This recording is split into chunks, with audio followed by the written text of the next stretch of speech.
क्या होगा जब 1000 साल पुरानी दो रहस्यमयी नागिनें इंसानों की दुनिया से टकराएंगी? फिल्म की शुरुआत में हमें दो सांप दिखाए जाते हैं, एक सफेद और एक हरा। ये दोनों बहनें होती हैं, लेकिन देखने में चाहे जितनी भी जवान लगे, उनकी असली उम्र 1000 साल से भी ज्यादा होती है। सफेद नागिन का नाम होता है सुजैन। इन दोनों बहनों के पास एक अनोखी शक्ति होती है, वो इंसानों का रूप भी धारण कर सकती है। इसी बीच पहाड़ों पर घूमते हुए उन्हें एक लड़का नजर आता है जिसका नाम शियान होता है। वो वहां लगे फूलों का स्वाद चख रहा होता है। ये देखकर नागिनें हैरान रह जाती हैं। क्या इंसान फूल भी खाते हैं? असल में शियान अपने दोस्तों के साथ वहां जड़ी बूटियां खोजने आया होता है, मगर जब वो अकेले पहाड़ों पर आगे बढ़ रहा होता है, तभी हरी नागिन अचानक पूरी तरह से सांप बनकर उसके सामने आ जाती है और उसे डरा देती है।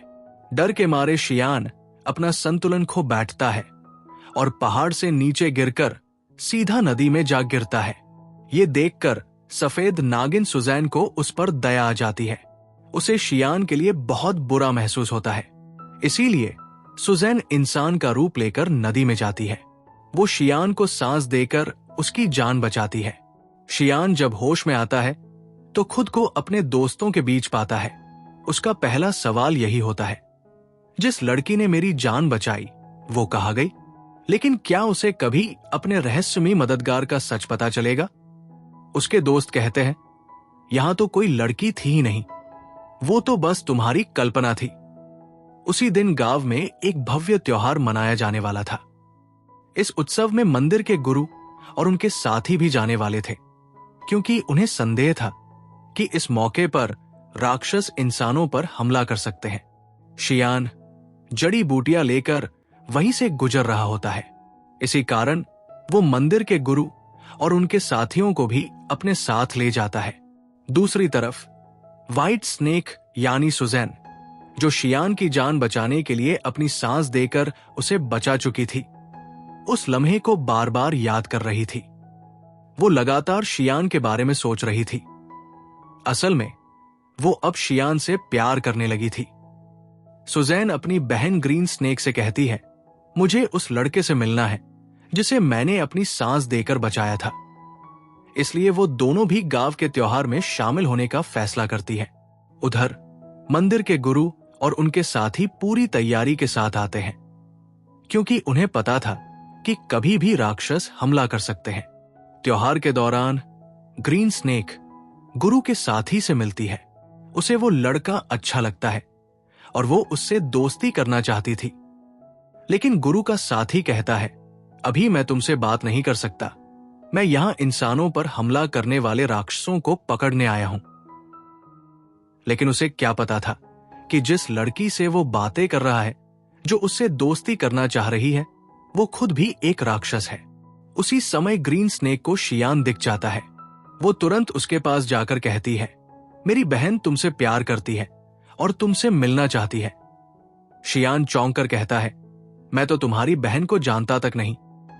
शियान के इनकार से ग्रीन स्नेक गहरे सदमे में आकर नदी में गिर जाती है। शियान जिस नाव पर था उसे धक्का देकर ग्रीन स्नेक अपनी बहन सुजैन के पास ले जाती है। शियान जैसे ही सुजैन के पास आता है, वो उसे देखकर कहती है, मैं तुमसे प्यार करती हूं। लेकिन शियान चौंक कर जवाब देता है, मगर मैं तो किसी और से प्यार करता हूं, पर मुझे खुद नहीं पता कि वो लड़की कौन है। आगे क्या होगा? क्या शियान को सच का पता चलेगा? क्या सुजैन और शियान का प्यार मुकम्मल हो पाएगा?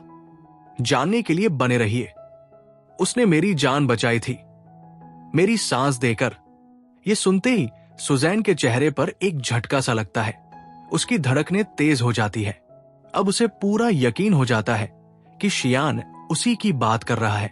वो भी उसे उतना ही चाहता है जितना कि वो उसे। लेकिन शियान को पूरा भरोसा दिलाने के लिए सुजैन उसे दोबारा पानी में ले जाती है।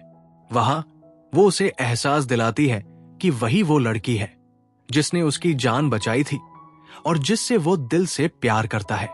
अब शियान को भी समझ आ चुका था कि वही उसकी किस्मत में लिखी लड़की है। दूसरी तरफ मास्टर का साथी अचानक कुछ डरावने मॉन्स्टर से घिर जाता है। वो बिना किसी डर के बहादुरी से उनका सामना करता है, लेकिन इस भयंकर लड़ाई के दौरान एक खतरनाक मॉन्स्टर मास्टर के साथी को काट लेता है। दर्द से कराहते हुए वो अपने मास्टर को आवाज लगाता है। ठीक उसी वक्त मास्टर वहां आ जाते हैं और पूरी ताकत से उन भयंकर राक्षसों से भिड़ जाते हैं। वो उन्हें एक खतरनाक जगह जहन्नुम ले जाते हैं और वहां आग में जलाकर उन्हें खत्म कर देते हैं। अगले दिन सुजैन शियान के घर पहुंचती है। शियान उसे देखकर बेहद खुश हो जाता है। दोनों का प्यार और गहरा हो जाता है। कुछ समय बाद वो शादी के बंधन में बंध जाते हैं और हमेशा के लिए एक दूसरे के साथ रहने का फैसला कर लेते हैं। लेकिन मास्टर का साथी अब एक भयानक सच्चाई का सामना कर रहा था। फेस्टिवल के दिन जब वो मॉन्स्टर से लड़ रहा था, तब एक मॉन्स्टर ने उसे काट लिया था। अब उसकी हालत बिगड़ने लगी थी। देखते ही देखते उसका शरीर मॉन्स्टर में बदलने लगा। ये देखकर वो बेहद परेशान हो जाता है। उसे एहसास होता है कि अगर वो पूरा मॉन्स्टर बन गया तो वो भी इंसानों के लिए खतरा बन जाएगा। वो अपने इस दर्द से छुटकारा पाने के लिए एक वीरान जगह पर जाकर आत्महत्या करने का फैसला कर लेता है। जैसे ही वो खुद को खत्म करने वाला होता है, ग्रीन स्नेक वहां आ जाती है। वो घबराई हुई उससे पूछती है, तुम ये क्या करने जा रहे हो? पागल मत बनो, ऐसा मत करो। मगर मास्टर का साथी दर्द में डूबा हुआ जवाब देता है, मैं एक मॉन्स्टर बन जाऊंगा। मैं इंसानों के लिए खतरा नहीं बन सकता, इसलिए मुझे मर जाना चाहिए। यह सुनकर ग्रीन स्नेक उसकी ओर बढ़ती है, अपनी असली शक्ल दिखाती है, सांप वाली जुबान बाहर निकालती है। वो धीमे से कहती है, अगर तुम मॉन्स्टर बन भी जाओ तो क्या? मैं भी तो एक मॉन्स्टर हूं, लेकिन फिर भी मैं जी रही हूं इंसानों के बीच। तुम भी लड़ सकते हो, तुम ये मत करो। उधर मास्टर गांव में जाता है। वहां उसे लोगों की चीखें सुनाई देती है। गांव के कई लोग मॉन्स्टर्स का शिकार बन चुके थे और बुरी तरह से जख्मी थे। श्याम उनकी मदद करने के लिए जड़ी बूटियां तैयार करता रहता है, लेकिन सुजैन जानती थी कि ये मामूली जड़ी बूटियां इन लोगों की जान नहीं बचा पाएंगी। ये वो मॉन्स्टर्स थे जो बेहद शक्तिशाली और खतरनाक थे। इसलिए सुजैन एक अनोखा फैसला लेती है। वो अपनी सांसों की शक्ति उन जड़ी बूटियों में डाल देती है ताकि वो और भी प्रभावशाली बन सके और लोगों की जिंदगियां बचा सके। ये देखकर सुजैन का प्यारा चूहा, जो उसका सच्चा दोस्त था, घबरा जाता है। वो चिंतित होकर सुजैन से कहता है, तुम ये क्या कर रही हो? तुम अपनी सांसें छोड़ रही हो, लेकिन क्या तुम्हें एहसास है कि ये तुम्हारे लिए खतरे से कम नहीं? तुम्हारी सांस की ताकत देखकर तुम खुद कमजोर हो जाओगी। लेकिन सुजन को अपने पति शियान और गांव वालों की मदद करनी थी। जब शियान अपनी बनाई हुई जड़ी बूटियां गांव वालों को पिलाता है तो वो धीरे धीरे ठीक होने लगते हैं। उनकी हालत सामान्य होने लगती है। ये देखकर मास्टर चौंक जाता है, क्योंकि वो जानता था कि इन लोगों के ठीक होने की कोई संभावना नहीं थी। फिर भी वो चमत्कारी रूप से स्वस्थ हो रहे थे। हैरान मास्टर शियान से पूछता है, क्या किसी ने तुम्हारी मदद की थी ये जड़ी बूटियां बनाने में? शियान बिना झिझक जवाब देता है, हां, मेरी पत्नी ने। बस मास्टर को समझ आ चुका था कि सुजन कोई आम इंसान नहीं, बल्कि एक रहस्यमयी शक्ति है। वो तुरंत शियान को एक पवित्र खंजर, होली नाइफ, देता है उसकी सुरक्षा के लिए। इसके बाद मास्टर सीधा सुजन के पास पहुंचता है और गंभीर स्वर में कहता है, तुम ये सब क्यों कर रही हो? एक राक्षस होकर इंसान से शादी कर ली? इंसानों के बीच इंसान बनकर रह रही हो? कुछ पलों की शांति के बाद मास्टर आगे कहता है, फिलहाल मैं तुम्हें छोड़ रहा हूं क्योंकि तुम एक नेकदिल राक्षस हो, लेकिन शियान को छोड़कर चली जाओ, वरना अंजाम बुरा होगा और मैं खुद तुम्हें खत्म कर दूंगा। इतना कहकर मास्टर वहां से चला जाता है।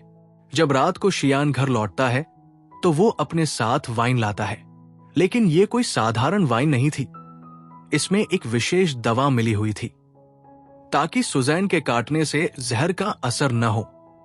मगर शियान भूल गया था कि सुजैन खुद एक जहरीला नागिन थी। शियान सुजैन को भी वही वाइन पिला देता है। वाइन पीते ही सुजैन को अजीब सा महसूस होने लगता है। उसकी तबीयत अचानक बिगड़ने लगती है और वो खुद को एक कमरे में बंद कर लेती है।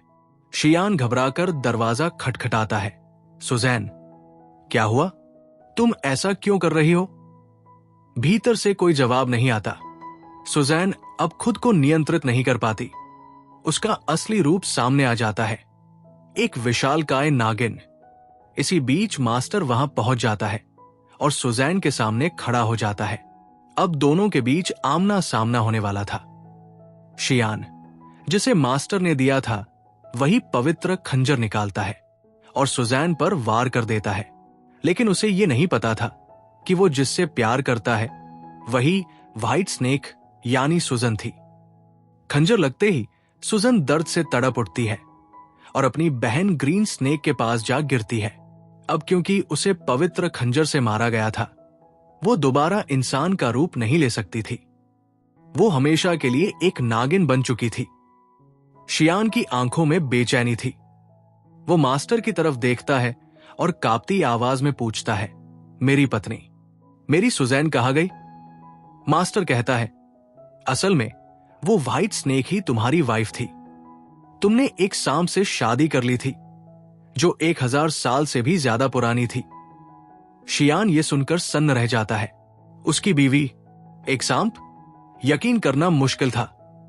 उधर सुजैन का दोस्त चूहा शियान को बताता है, एक जड़ी बूटी है जिससे सुजैन की जान बच सकती है, लेकिन उसे हासिल करना जानलेवा है। वहां एक खतरनाक मॉन्स्टर पहरा देता है। लेकिन शियान हार मानने वालों में से नहीं था। वो जानता था कि सुजैन को बचाना ही उसकी सबसे बड़ी जिम्मेदारी है। वो खतरों से खेलते हुए उस जड़ी बूटी को हासिल कर लेता है। लेकिन जैसे ही वो वहां से निकलने लगता है, मॉन्स्टर का साया उस पर पड़ जाता है। अब मास्टर के साथी भी मैदान में उतरते हैं।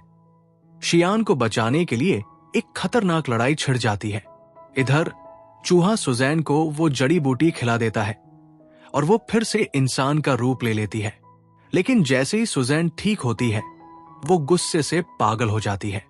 उसे लगता है कि मास्टर और उसके साथी शियान को उससे दूर करना चाहते हैं। वो मास्टर पर अटैक कर देती है।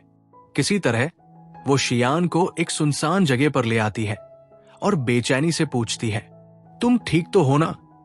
लेकिन शियान की याददाश्त जा चुकी थी। वो सब कुछ भूल चुका था, यहां तक कि अपनी वाइफ सुजैन को भी। सुजैन मास्टर से गुस्से में पूछती है, तुमने मेरे शियान के साथ क्या किया? क्यों वो मुझे भूल चुका है? लेकिन कुछ देर बाद शियान को सब याद आ जाता है। वो फिर से नॉर्मल हो जाता है। पर अब एक बड़ी सच्चाई सामने थी। सुजैन एक मॉन्स्टर थी। मास्टर अपनी शक्तियों का इस्तेमाल करता है और एक एंशिएंट हाउस तैयार करता है जिसमें सुजैन को हमेशा के लिए कैद कर देता है। वहां से बाहर आना नामुमकिन था। शियान अब अपनी पूरी जिंदगी उसी बिल्डिंग के बाहर इंतजार करता रहा, अपने प्यार, अपनी वाइफ सुजैन के लौटने की उम्मीद में।